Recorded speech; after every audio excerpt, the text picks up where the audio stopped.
హల్లెలూయా. మరణము కోట కట్టుకొని కోటలో రాజులా కూర్చుంటే యేసురాజు సిలువలో ప్రాణం పెట్టి ఏ పాపాన్ని ఆధారం చేసుకొని మరణం ఏలిందో ఆ పాపాన్ని నిర్జించి తత్ఫలితంగా మరణాన్ని కూడా మరణపు కోటలోనే దాన్ని సాగు చేశాడంట, చంపేశాడు. ఇప్పుడు క్రీస్తు యేసునందున్న వారికి మరణము కాదు, నిద్ర.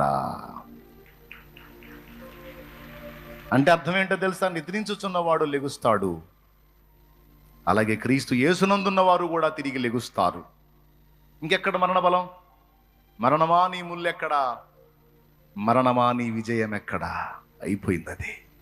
దేవునికి స్తోత్రం. కాబట్టి ఇప్పుడు క్రీస్తు యేసునందు క్రొత్తగా జన్మించిన వారికి ధరణిలో అంటే భూమి మీద మరణ భయంతో సహా ఇక ఏ భయమూ లేదు.